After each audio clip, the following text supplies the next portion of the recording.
Today is going to be a huge show. One of the biggest shows we've ever done. In fact, maybe the biggest show we've ever done. And that's not because Bitcoin is now breaking out, as you can see, 44,814. And it's not because the major altcoins are running. I don't know if you guys have seen this, but Solana is up again, 17.4% this week. Terra Luna holding very strong. We're going to talk about Terra Luna today because of what they've been doing and the amount of Bitcoin they've been buying.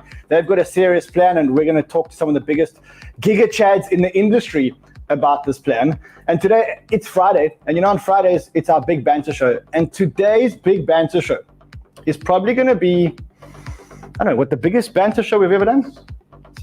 It's going to be huge. It's going to be huge. So let's not waste time. Let's get into it. Let's go. Yo, Banter fam. I always love that song, especially when you got guests, because I can see the guests in the waiting room, right? So I can see their faces in the waiting room. And when the song was playing, I just saw the smile on Michael Saylor's face.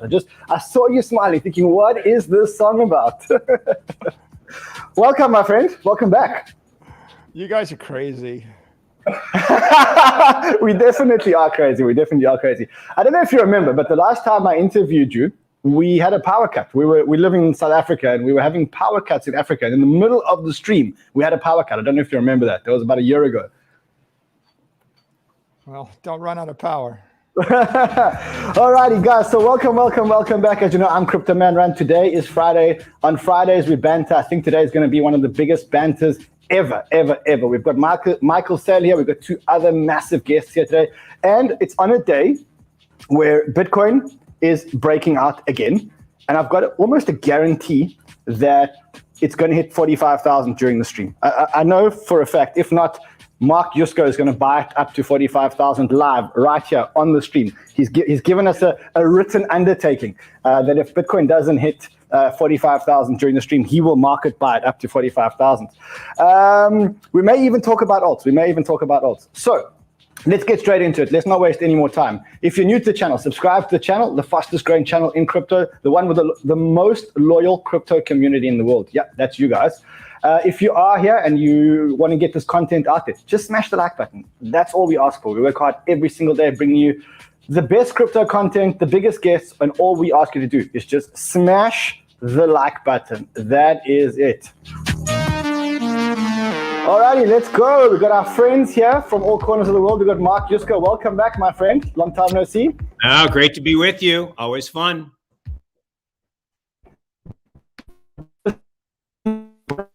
There he is. Can you hear us? Can you see us? Yeah, absolutely. Can you hear me? Absolutely. It's falling every now and then, but I think it's good. And then we Michael said, welcome guys, what a big week. So good to have you guys on a week like this when Bitcoin is breaking out. Thanks for having me. Amazing, guys. All right, let's get into it. I guess we are having a Bitcoin breakout, and this is all happening on a week where Russia, or on a day where Russia came out and said that if you're a friendly country, then you may be allowed to pay for oil and gas using Bitcoin. I don't know if you guys saw that. If you didn't see that, let's have a look at it here. Two quick final questions for you. One, I couldn't get through an interview without asking about crypto, but in particular, Russia just said that they would accept Bitcoin as a payment for their energy resources. What does that say to you about where we are in the crypto conversation? Well, crypto is obviously grown by leaps and bounds, and it's now playing a significant role, not really so much in transactions, right, but in investment decisions of lots of Americans. And the president just issued a couple of weeks ago an executive order tasking us and other agencies with thinking about the regulation of crypto. I mean, you're less skeptical about it than in previous. I mean, we've been talking about it together for a long time now, and I think you've had a skepticism about crypto technology. I have a little bit of skepticism because there are, I think, valid concerns around it. Some have to do with financial stability, consumer investor protection, use for illicit transactions and other things. Right. On the other hand, there are benefits from crypto, and we recognize that innovation in the payment system can be a healthy thing.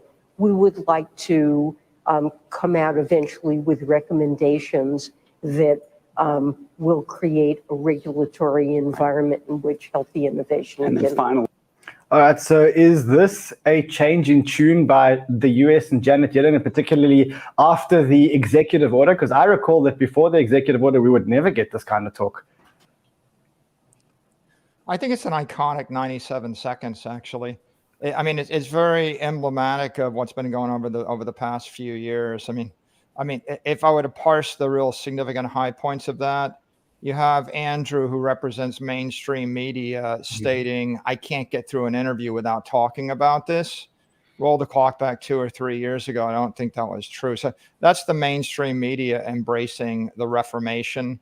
Then you have Janet saying, then you have Andrew saying, a nation state has considered adopting Bitcoin as a technology for payments. I think that's a second iconic thing. I think when she says lots of Americans have this as part of their investment strategy, that's a third iconic event. When she says we got to regulate it responsibly, that's nothing more than what you would expect any adult working in an administration to say. You would say the same thing if I put you in charge of something. I got to handle it responsibly. And then the final statement, and Andrew kind of cuts her off slightly, where she says, we're going to create an environment where innovation can continue, right? Was a pretty big deal. And in essence, it's the White House, the most powerful government in the world, embracing Bitcoin and also endorsing the crypto Reformation. We're really living through a Reformation right now, and you're watching history being made right in front of your eyes. One day people will look back at this 30 years from now and say, this is when the entire inversion of the monetary order took place, and more than the monetary order, right? It transcends even any one industry. Wow, Mark, did you pick up as much as Michael picked up there? I definitely picked up all the points, but I would never say it as eloquently as Michael just did. Look, I think we're in this evolutionary period, and to have her say that we want to encourage innovation is the antithesis of the way most incumbents react when the disruptive innovation is threatening them. What they want to do is fight. And I tweeted about this a while ago, is look, from 2009 to 15 was the first they ignore you phase.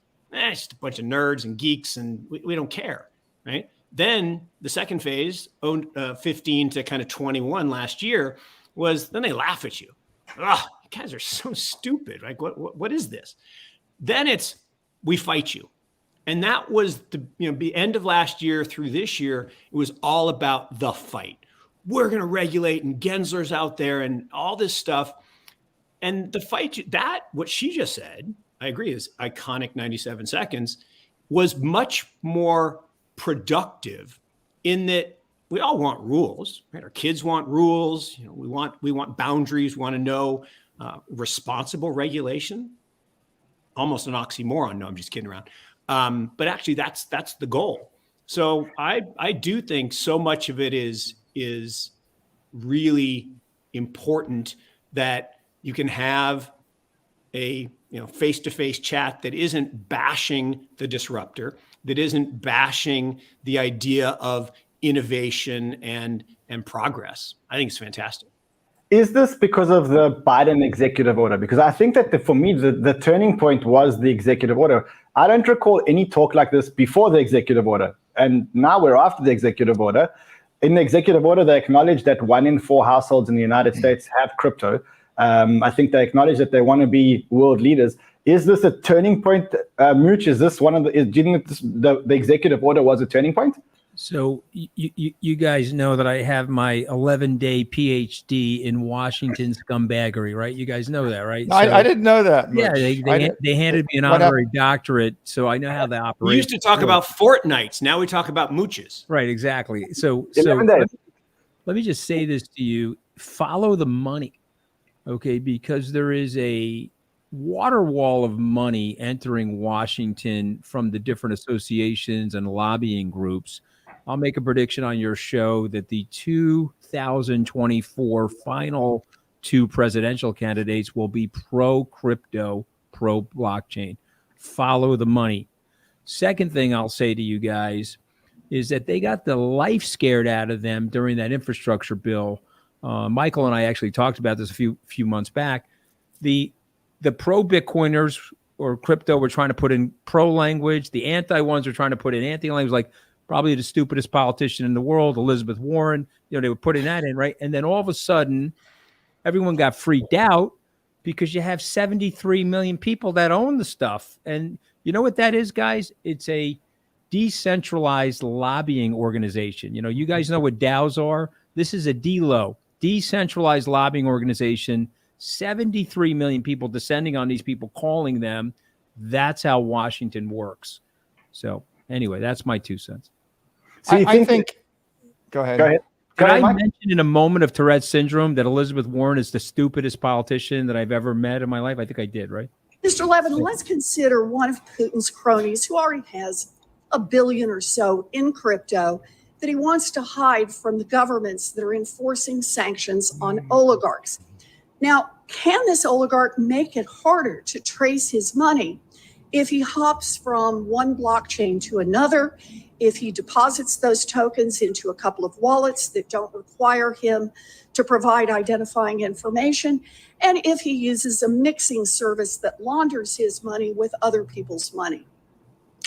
Thank you, Senator. So the scenario that you described, where an oligarch has $1 billion to be able to launder, requires significant amounts of liquidity to be able to obfuscate that amount of money through the use of cryptocurrency. In fact, many times we've been able to identify. I'm sorry. Let me just remind you of what my question was again. What I'm asking is, I'm sure you've all seen this. I'm sure you've all seen this, and you can see how open-minded she is and how she's there to learn, not to speak, right? We noticed, we noticed the clip. Changing to a constructive, cheerful topic.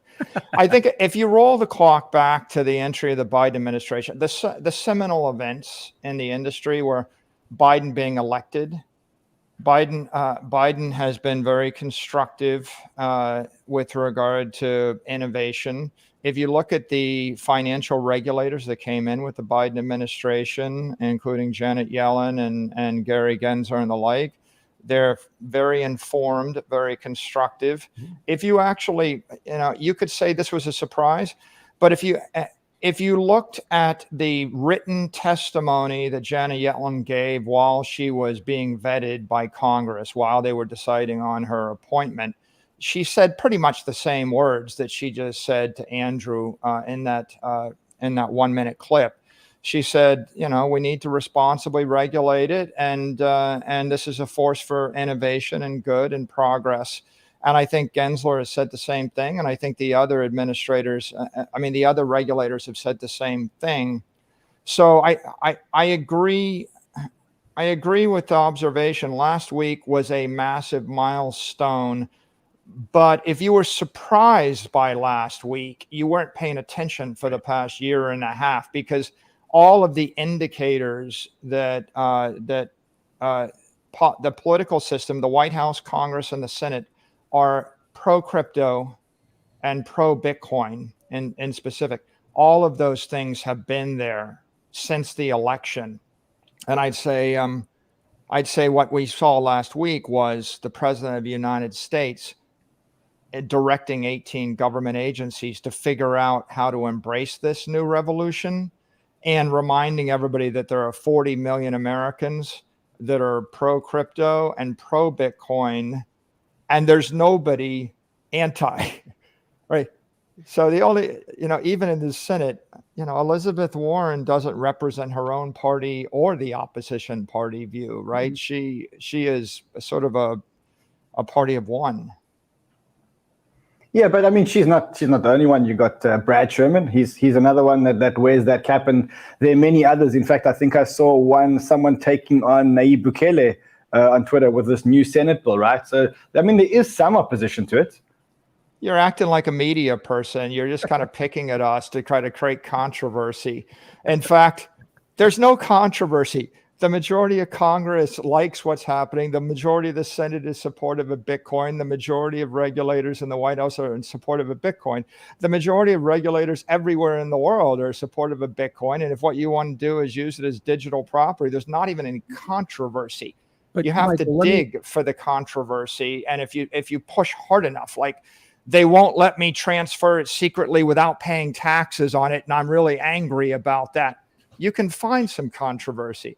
But in fact, this is such an obvious innovation in the economy that if people got away from the trollish fixation on finding someone to disagree with a hyperbolic statement I will make, they would realize that there's $100 trillion of money that needs to flow into this economy, and it's not there yet. And everybody is loudly endorsing it if you're listening.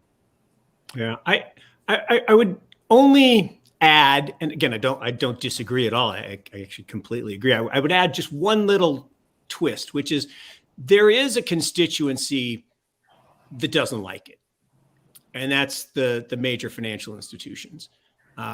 And they will, I believe, try to use regulators and policymakers to slow down the disruption. No different than any other incumbent in history when threatened by a disruptive innovation. And we saw it recently with the SEC fines on BlockFi. Look, when the organization deems something not a security, then to fine somebody for selling an unregistered security doesn't really make sense. Doesn't have to.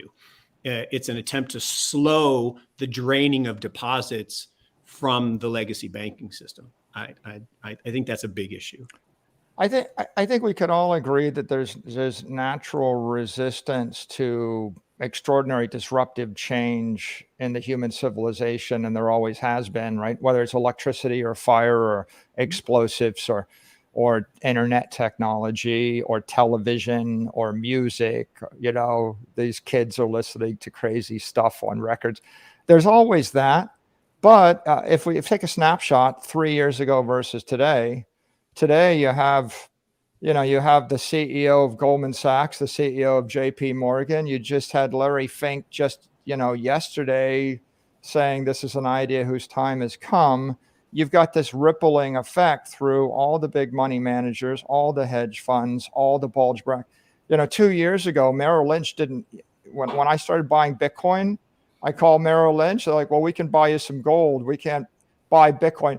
We can't even talk about Bitcoin. We'll get fired. All 25,000 of our financial advisors will get fired for even talking about it. Now, those same people, they're sending me every week, crypto research. Wells Fargo, Merrill Lynch, Citigroup, but Morgan it was worse Stanley, than that, Michael. Right? Everybody. At Merrill, if someone made their money in crypto, you couldn't take them as a new client. The financial advisor was restricted from taking a client if their proceeds of wealth came from crypto. Guys, they barred my fund at Morgan Stanley. Okay, I just want you to think about this. The Morgan Stanley Research Department has put a hold on Skybridge Series G because I put a 5% position on Bitcoin that has grown to 20%. I didn't do anything other than just hold it. And so now they're putting out a research note that the Skybridge Series G is on hold. You're not allowed to own it, and it's tremendously volatile, and they own too much Bitcoin. I think Michael faced the same issues in the beginning when MicroStrategy did it. Exactly. We're still in the stage of adoption where there is friction and there's prejudice and there is fear, right?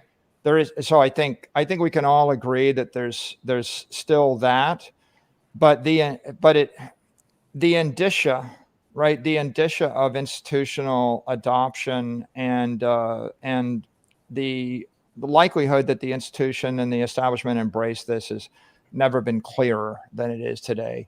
Let's say it's going to be a 36-month, 24-month, 36-month, 48-month delay before banks catch up, but smaller banks are offering Bitcoin services. The larger banks, not yet, but Morgan Stanley, Morgan Stanley, Goldman Sachs, there are parts of those banks that are very reactionary and they push back.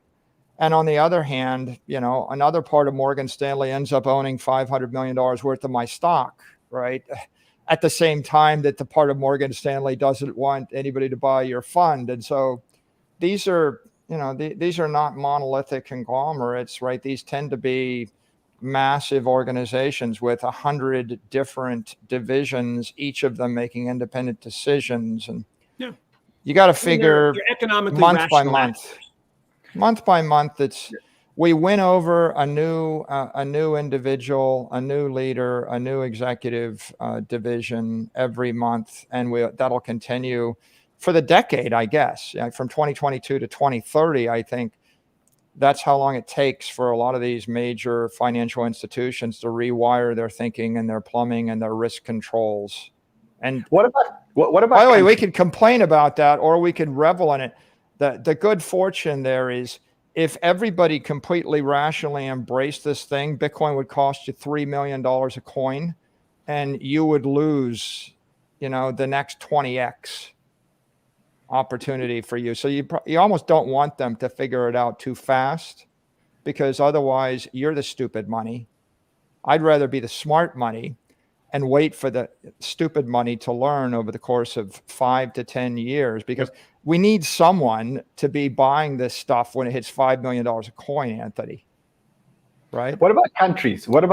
I mean, we had El Salvador jumping into the water. They've had a bit of a rocky ride, but I think there's a great president there who's determined to make this work, issued the first volcano bonds. There is speculation that Honduras may be next. We did see the thing with Russia yesterday, saying that from friendly countries they'll start accepting Bitcoin. I mean, do you think that we're now entering an era of country adoption? We've spoken a little bit about institutional adoption. How far is country adoption?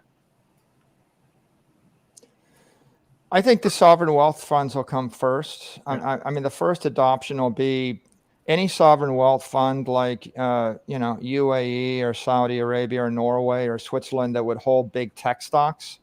If you would hold $10 billion worth of Apple or Google or Facebook or Amazon, I think some of those will roll into Bitcoin because it's just another tech investment for them, and it's totally within their mandate. I think that some countries are being forced to consider other payment options. I mean, like the Russians are being forced. If you get kicked off of SWIFT, that drives and catalyzes something. And then I think it'll be a while, but we're really waiting for a small, mid-sized company that has its own currency to print its currency and buy Bitcoin. I don't think it's a this year thing or a next year thing, but at some point somebody will figure it out.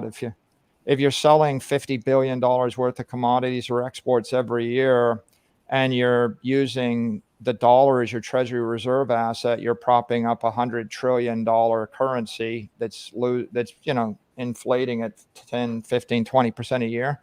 So that's just shipping. That's in essence shipping all of your treasury to the dollar over the course of a decade. If you switch that and you started buying CNY, you'd be propping up the Chinese currency. Instead of propping up $100 trillion currency, you'd be propping up a $20 or $30 trillion currency, and that's to the benefit of the Chinese. If you switch to gold, you would be propping up a $12 trillion currency. And if you switch to Bitcoin, you would be propping up a less than $1 trillion currency. So if people were rational, I don't think they are, by the way. Luckily for us, 98% of them aren't, because you couldn't be in the top 2% if everybody else was as smarter than you, could you? Right? So I guess they're not really totally rational, but if you were rational, the obvious thing to do if you're an export country is you start exporting in Bitcoin, and then you sweep your cash flows into Bitcoin, and then you probably make like $500 billion or $1 trillion because you did that. If you're the first mover, who will do that? Well, I mean, why wouldn't you do that? By the way, why hasn't Apple bought $20 billion of Bitcoin and made $100 billion overnight yet? The answer is they're afraid, and they have political constraints. They're afraid of their shareholders. The accounting makes it ugly. So, you wonder, why don't they just bend over and make $1 trillion? Remember when I tweeted to Elon, I said, I didn't say buy $1 billion worth of Bitcoin. I said buy 10 billion worth of Bitcoin and then issue $10 billion of converts and buy 10 billion more, and you make 100 billion, and then all the S&P follows you and you make $1 trillion. Well, he didn't quite do that, right? I mean, he did a little bit. I'm okay with the $1.5 billion, but the point is, why doesn't someone do a $25 billion buy at Google? And the answer is because of politics and institutional inertia. And, some people don't want the trillion. Okay, so why doesn't a government do it? Politics, institutional inertia. When will they do it? Well, that this is the butterfly effect, right, guys? It's like, how do you predict when someone gets whacked on the side of the head and knocked out of their comfort zone and decides to go and bend over and pick up the $1 trillion? So I don't know, right? Like, my real point is, any of 1,000 people could do it, and maybe none of them will do it. But if you're betting that not a single one of them wants the $1 trillion, I mean, it seems to me like over a decade, somebody wants the $1 trillion. I just don't know who will have the courage and the clarity of conviction to do it. Yeah. So it makes me think of this, Michael. I'm just going to hold this up for a second because I was reading this over the weekend, actually thought of you, The Lords of Easy Money by Christopher Leonard, how the Federal Reserve broke the American economy. And so one thing Michael talks about, I hear Mark talking about it as well. When you print the money like this, the wealthy make money because their assets go up in nominal digits, but the poor and middle class get hammered because they're literally thieving their time and labor. Bitcoin solves that. Mark, tell us how Bitcoin solves that, right? Because you talk about it all the time. All the time. No, it's absolutely true. And from 1776 to 1913, a dollar was worth $1. Right? Why is it called a dollar? We stole it from the Rothschilds in Holland. It was a dollar, and it worked great. There was a little fluctuation around 2 wars, and it wasn't until the creation of the creature from Jekyll Island in 1913 that the dollar started its inexorable path to zero. And there have been 775 paper currencies in the history of the world. 3/4 of them no longer exist. The other 25% will disappear, and they are disappearing. And one of the things that I think is interesting, back to Michael's point about why doesn't somebody pick up the $1 trillion? It's like the old joke, right? There's a $20 bill, guy's walking with the economist, he walks right by it. The economist says, or he says to the economist, why didn't you pick it up? He says, if there was a $20 bill there, someone would have already picked it up. So that's why people don't do it.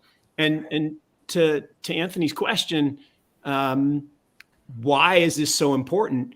If you think about what happened to the dollar as more were printed, as this myth that inflation is good for you is a good thing, why would a system where over a 30-year period, half of your purchasing power disappears, why would that be good? I ask people all the time, what's the cheapest price you remember for gas? Michael, Mooch, what do you remember? Mine's 33 cents. I'm probably older than you. I'm going to say 27 cents. I'm probably older than you. And it was leaded. Okay, just give you a sense of how old I am. Exactly. But, okay, so I paid $4.99 for a gallon the other day versus 33 when I got my license. It's the same gallon of gas. It does the exact same thing. It's actually a little less good because it's got ethanol in it now. So it produces the same amount of heat in an internal combustion engine. Why? Well, it's not that the gas is better. It's that the dollar got worse. I live in North Carolina, Chapel, North Carolina, wearing my Carolina blue Go Heels, right? Play tonight. Here's the thing. Housing prices in this city are up 40% in the last 18 months. Did the houses grow? Did they get more efficient? Did something good happen to the homes? No, they wore out. They went down in value, but the dollar lost value. And there's the sinister part. People say, oh, it just happened. To Mooch's point, it's part of the plan. The plan is to impoverish the masses, make them dependent on the people at the top, give them handouts. What did Gavin Newsom just say? Oh, I'll give you money. What did Quebec just say? Oh, I'll give you money. What did Germany just say? I'll give you money. That's dictator playbook 101. Dictatorships have been doing that for years. You create a problem through impoverishing the masses. Your cronies all get rich because the value of their assets goes up. because you inflate the currency away, Zimbabwe, Venezuela, Argentina, and then you hand them free stuff to buy their votes. I ask all the time, how can these bad people stay in power? They pay for the votes. Anyway. So is that the next step here? I mean, you've got rampant inflation in the US. They're admitting to 8%, call it 8%. That's what they're admitting to. But I mean, if you look at this, it's pretty clear that inflation is not 7 or 8%. Housing prices are at all-time highs. You've got the war in Russia and Ukraine, maybe even doing a little bit of a favor, because now they can blame the increase in food prices. And already that's the narrative. The narrative is, Putin's causing inflation. Everyone's forgotten that the Fed caused inflation, or the government caused inflation. What happens with this inflation? What happens with this inflation problem this year? It's not inflation, Rand. That's the problem. It's not inflation. It's currency debasement. It's debauching the currency. There's a difference. Inflation is caused by demand pull. This is not demand pull inflation. This is not the 1970s. This is the 1940s. In 1937, we were in QE and zero interest rates for 7 years since 1930 in response to the crash.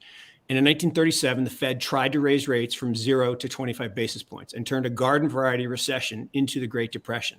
And for the next decade, until what they do? A war. Okay. And war is a solution for everything. So whenever there's economic problems, okay, if Russia's got economic problems, what do? They start dropping bombs in the desert. If we have economic problems, what do? We start dropping bombs in the desert. Afghanistan has been occupied for 100 years between the United States and America. I mean, between Russia and the United States, back and forth, back and forth. It's an economic remedy for the problems that are created by bad policy. And the bad policy, the bad monetary policy, is what's gotten us here. And this idea that the Fed can somehow stop that thing that you just showed, the 98% increase in commodity prices, by 25 basis points in interest rates, comical, absolutely comical. So what happens next? I mean, economists are predicting, or if you look at what the prediction chart is, 7.74 rate hikes for 2022, whatever that means in terms of the number. They're talking about 7.74 rate hikes. There won't be 3. Take the under, take the way under. And what happens? You better buy Bitcoin, because Bitcoin is going to go up a lot, because Bitcoin is not going to get better. 1 Bitcoin equals 1 Bitcoin forever and always. 1 Bitcoin equals 1 Bitcoin. It's not that Bitcoin gets better. It's that the currency we value it in gets worse. Bitcoin's never had a bear market in Argentina. It's never had a bear market in Turkey. It's never had a bear market in rubles. It had a bear market in dollars because people forgot how valuable it was. Today, the likelihood that the Fed and other central banks around the world are going to stop easing and stop doing QE, comical. There is no way out. When you get over indebted, whether you're a family, whether you're a government, you have 4 choices. You can pay it back. Okay? If we taxed the wealth of everyone in this country, we couldn't pay back the debt. Forget the income. If we taxed the wealth, we couldn't pay back the debt. So you can't do that. You can restructure it. Can't do that because someone has to take the other side. Chinese aren't going to take our restructured debt. Russians aren't going to take it. So that's off the table. Third, you can default on it. No chance. Because there's no left, there's no right, there's no Democrats or Republicans. There's in and out. And when you're in, you do or say whatever it takes to stay in. And if you default on debt, you're out. So you have to debase the currency. That is the only way out. And that's what every single one of them is going to do. And that means the price of real money, gold and Bitcoin, is going to go up. Okay, I think we're living through a crypto reformation, and there's going to be a great exodus from the fiat currency system. I mean, Mark's right about one thing. If you look at the swap curve, you look at the interest rate curves, it's flat. I mean, 2-year money is the same cost as 30-year money. I mean, they're all surging up today, but like 245 basis points for 2 years versus 30 years. What it's telling you is the market, two things. Either the market thinks that we're hitting a recession, they're never going to raise interest rates. They're going to raise them 2-3 times and stop. And and interest rates are never going to get above 150 basis points ever. That's what they're thinking. Or what you have is a non-economic, non-market actor just holding down the long end of the yield curve with infinite money by printing money. In either case, the conclusion is currencies continue to weaken. Second tier currencies collapse. Third tier currencies all collapse. The first tier currencies weaken 15, 20%. And I think if we come back to the big theory of money here, right, under the gold standard, if the dollar was backed by gold, it was stable, to Mark's point. But if we thought about it deeply, gold is not perfect money. Gold has actually got a half-life of 35 years. The reason the dollar was stable was the economy was growing on average 2% a year, and the supply of money on average was growing at 2% a year. And if both of those things peg, and if you're an economist, you realize it's almost impossible to grow anything more than 2 or 3% a year over the course of a long period of time. So what you had was stable money in the form of gold. We never had good money, right? We never had hard money. If we had perfect money, the value of the dollar wouldn't have stayed constant. The value of the dollar would have increased by 2 to 3% a year. And over the course of 30 years, you would have doubled your wealth by just saving money or more. And everything just keeps getting cheaper. So under perfect money, you have deflation. Under gold money, you have constant prices. Under fiat money, you have rampant inflation. And most people, they've got this fiction that, even if you look at official government documents, they keep talking about purchasing power, and they calculate it based on CPI, and they tell you that your money lost 95% of its value. That is not true, right? If you look at the last 100 years, take the US dollar. I'm sitting in a house that cost $100,000 in 1930. I have the bill of sale on the wall, and Zillow thinks it's worth $28 million right now. The money lost 99.5% of its value over 80 to 90 years. And if you back calculate the real loss of purchasing power against a market basket of scarce assets of the US dollar, you conclude that we're really inflating the currency 7 to 8% a year every year for 100 years. It happens to correlate closely with the S&P index, which has been going up 10% a year for 100 years. We're back to my 2% economic growth point of view, which is you get the money supply plus 2 or 3% in the economy. Once you do that, what you realize is the very best currency loses 99.5% or 99.8% of its value over 100 years. Every other currency loses 100% of its value over 100 years. Right. Now, the real question is, what do you adopt as your Treasury reserve asset? And if it's currency and currency derivatives in dollars, you have made the institutional decision to surrender 99.5% of your assets to the government over the course of 80, 90 years. So I guess the metaphor would be, what if Anthony, what if I told you I was going to make you 20 years older so that I could be 20 years younger? And what if I told you I was going to take all of your children and accelerate their age to age 75 so that I, at age 65, could be rolled back to 30 because I'm so brilliant that I know your future and I should run the country for you for another 30 years? What you really have is a parasitic situation where you're siphoning off the life force and the energy from the working class to the property class, from the free market to the centrally controlled government, to the government, from market programs and free commerce to the wards of the state and to the government initiatives, right? And from peacetime pursuits to wartime pursuits. Yep. And that's been going on since time immemorial for 10,000 years. It's the story of every empire, every city-state, every country. And the only choice you had in the last 10,000 years was maybe gold, but gold was never perfected money. It was always, it's double imperfect, right?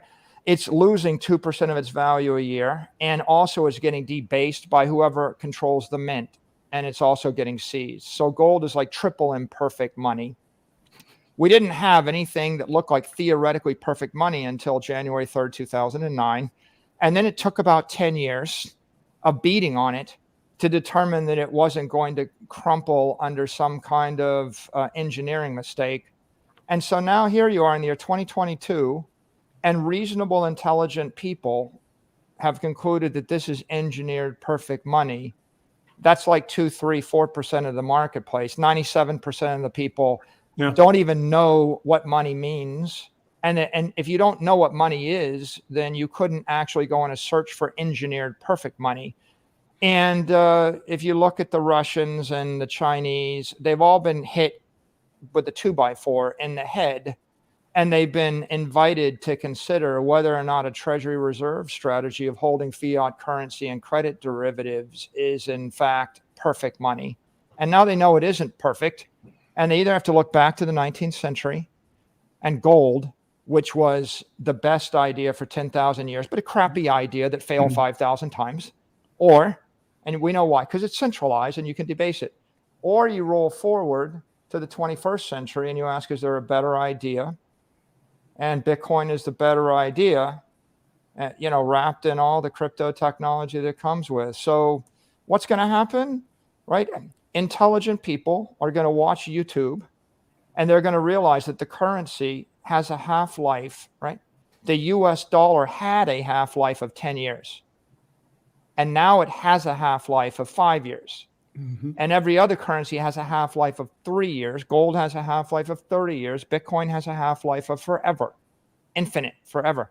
Once people figure that out, you have a mass exodus, an evacuation, not from Europe to the New World, but from real space to cyberspace. The money goes from analog to digital, and it goes from unencrypted to encrypted. And the only place you can run to save your life force, to avoid, in essence, what is a heat death or an energy death by having all the energy sucked out of your body, is you have to encrypt your life force, right, on a network which is beyond nation state control. And there's one of them, right? Bitcoin, that's what we're talking about. And I think that's what happens, right? I mean, the intelligent people are going to exit, right, on an arc of encrypted energy. And the ignorant ones are not going to exit, and they're going to have the life force sucked out of them, right? And I love the fact that you can be on the right side of this. No, I love the fact that we have the arc of encrypted energy right behind you, the beautiful boat, and it's a perfect analogy. And look, Michael's again summed up as eloquently as anyone ever could all of as he does. All the technological innovation and the stuff that, like right now, we're talking to each other from different places all around the world in real time, in HD. We're talking to metal and steel boxes and going through the airwaves. How does that happen? I have no earthly idea. I like it, and it's good. How does cryptographic security actually really happen? How does all the mining and the nonces and all of that stuff? There are a few people that really understand it, but you don't need to. What you have to understand is the essence of what Michael's talking about, which is if you understand the difference between inflation is taxation without representation, and it's a theft from the masses to the few, and that Bitcoin inverts that and creates a deflationary, powerful force. And the problem is we have this view that inflation is good, deflation is bad. No. It's the opposite. This idea that you can save and not have your asset devalued, which unleashes your human potential for creativity, for innovation, for new business formation, for wealth creation. I'm prone to hyperbole, but I don't want to be overly hyperbolic about this, but it unleashes the human potential at a level we have never seen. And again, this is about exponential growth, not linear growth. And exponential is really hard for people, right? Take 20 linear steps across the library here, I get to the other side.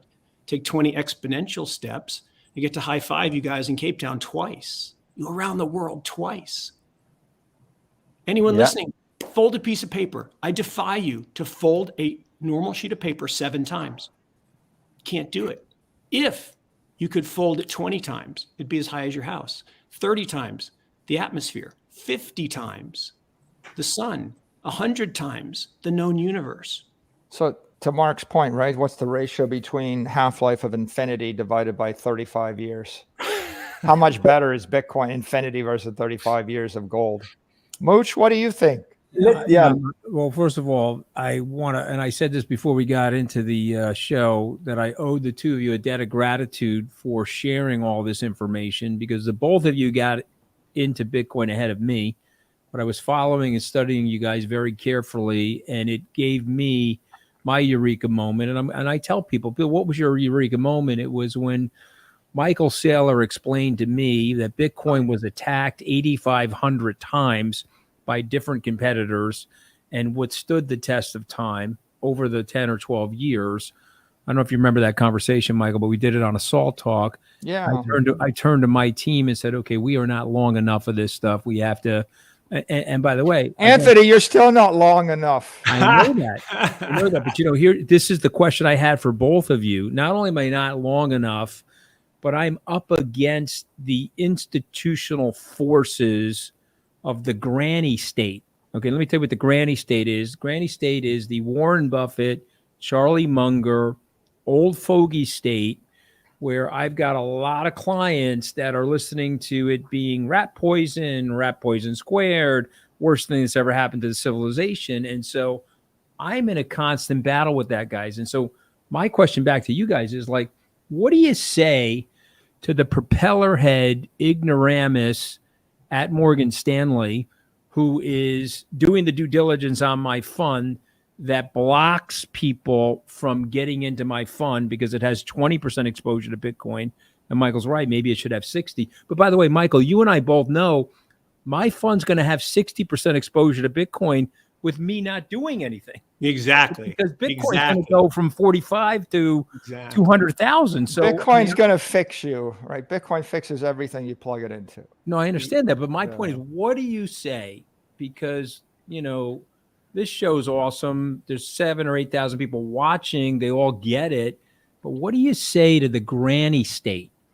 Okay, my self-described group of people who either won't listen or, I can't lose my job. Bitcoin sounds crazy. I'm not going to lose my job over that. Dude, I'm trying to pull you into the future. And by the way, this is so hard, Booch. Look, this is Upton Sinclair quote. It is impossible to convince somebody of something when their livelihood depends on them not understanding it, right? That's the problem. And to your point, okay, Jamie Dimon, it's a fraud. Yet his own firm puts out a 196-page report saying it's the future of finance. Then Warren, it's rat poison squared. But Charlie, not to be outdone, says Bitcoin is like trading in newly harvested dead baby brains. What the fuck, Charlie? Newly harvested dead baby brains? What the? I mean, seriously, why does he say that? Let's be constructive and cheerful about this. Look, I think we're winning the battle, right? I mean, if you look at every single critic, you could make a list of 100 critics of Bitcoin and digital property over the past 5 years. Battle. Right? I mean, Larry Fink was a rampant critic, and he's starting to sound like an advocate now. Blankfein, David Solomon, right? The presidents of and the heads of every major bank. They've all flipped. First, they embrace it with analysis. Then they'll, Ken Griffin was a critic, and now he's flipped to start trading it, right? So all the major Wall Street hedge funds and the major banks and the major regulators were much more critical 24 months and 36 months ago than they are today. I think I would approach the skeptics and I would say, look, Joe Biden says that it's really important to 40 million Americans. What do you think about? Generally, the president has a lot of power, Anthony, right? I've noticed the presidents of the United States are able to encourage all sorts of behaviors. Some of them I don't even, advocate, but they have a lot of power. And I think you could go and say, look, Janet Yellen, who's the Secretary of the Treasury, hear her words. I mean, if you look at what I tweeted before I got on this call, I grabbed that 97 seconds, of fame that we started the show with, and I grabbed Yellen's quote. The quote is, "Crypto has grown by leaps and bounds and is now playing a significant role in the investment decisions of lots of Americans. We would like to create a regulatory environment in which healthy innovation can continue." That is Janet Yellen to Andrew Ross Sorkin this morning.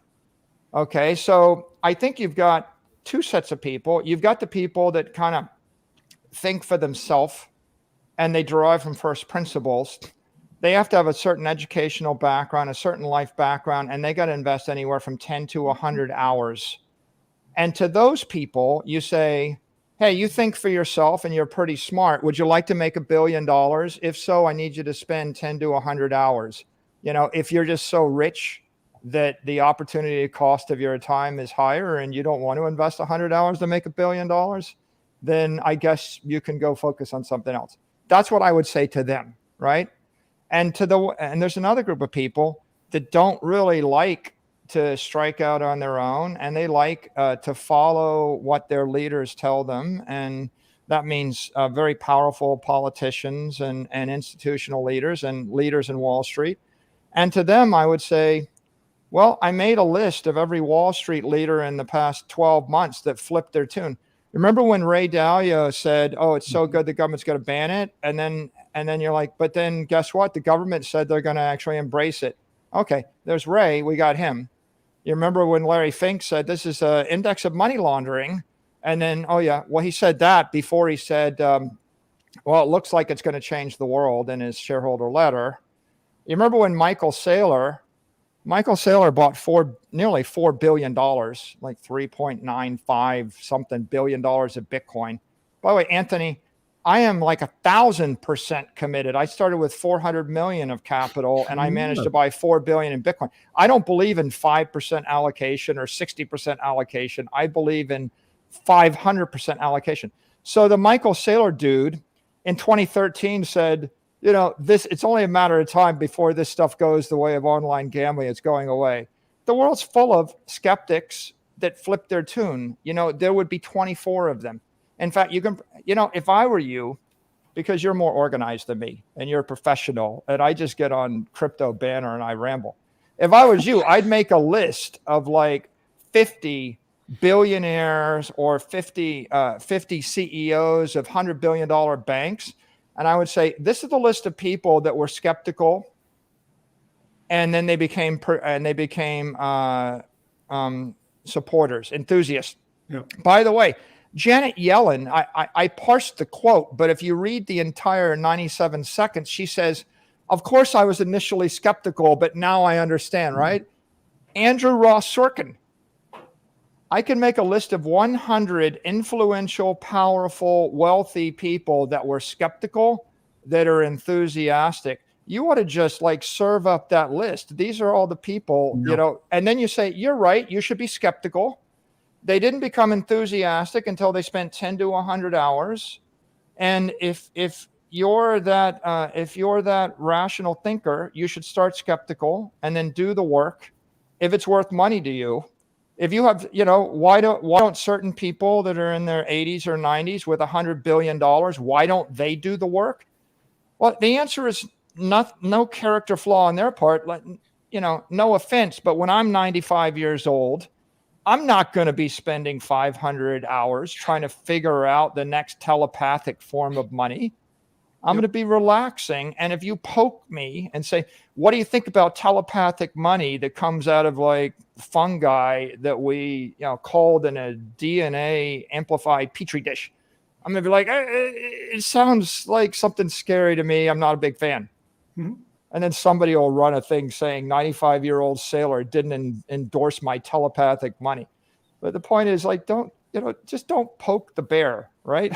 Yeah, you don't need to. I mean, I must say, I love the approach of making the list. Mark, you went through this with your fund when I think you were one of the first guys to get some of the pension funds on, some of the endowments on. On 100%. And skepticism is good. And I totally agree, Mooch, that, you know, telling people, and this is what we do tell people, is being skeptical is totally logical, right? This is a technological innovation that is hard to understand.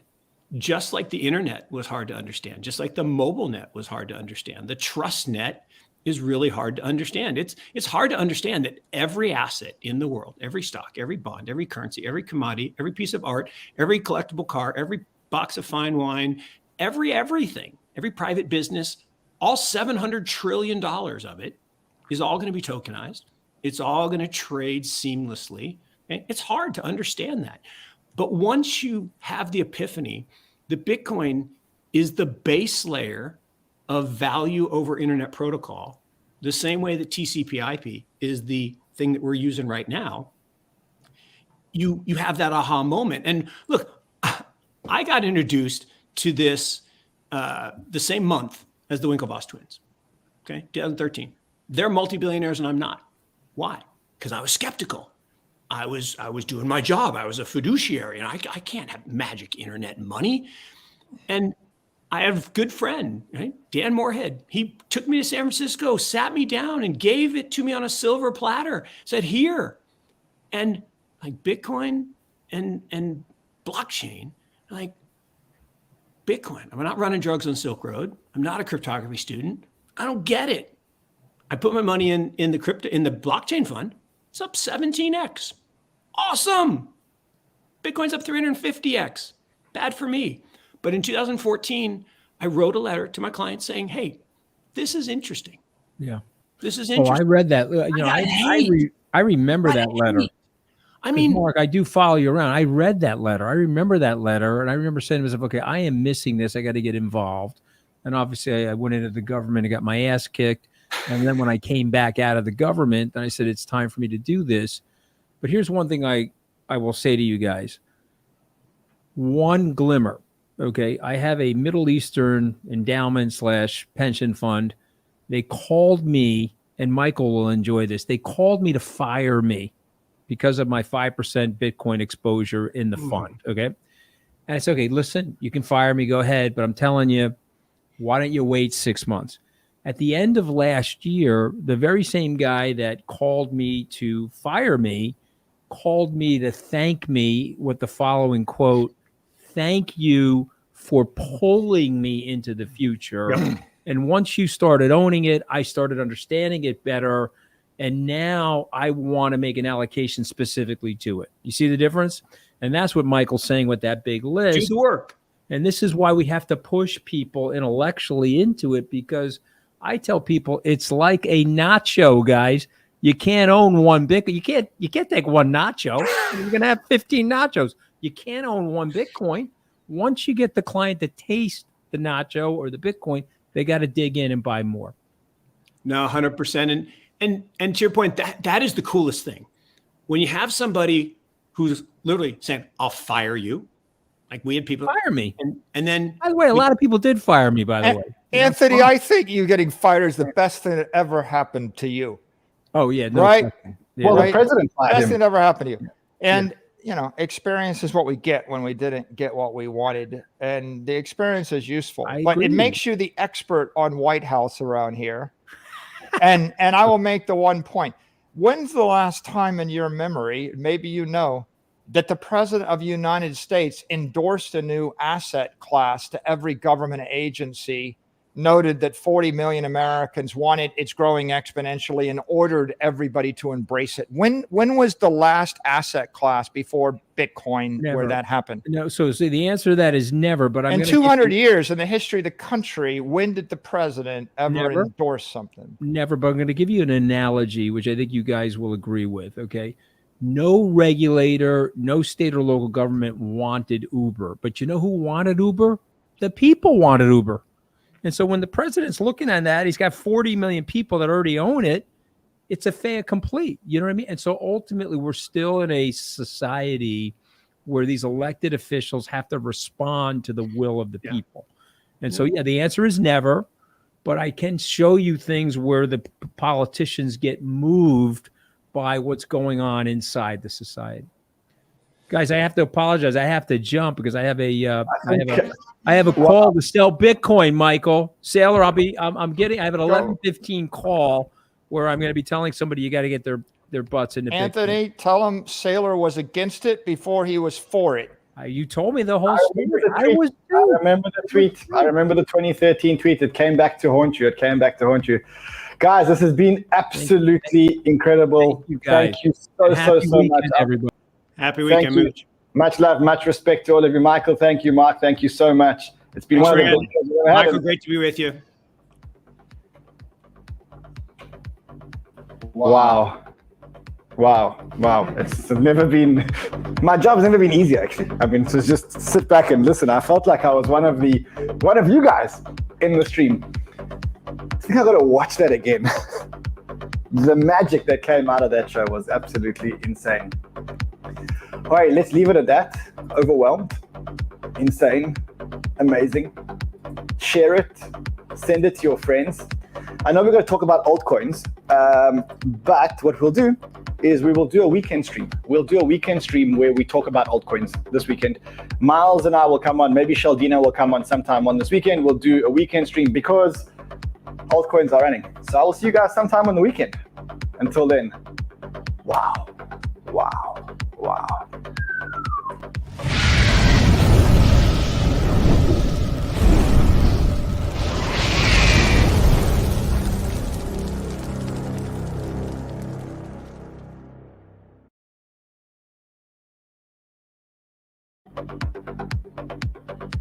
I love how all the comments were about how quiet I was. Yeah, he's the brain professor. Yeah. Wow.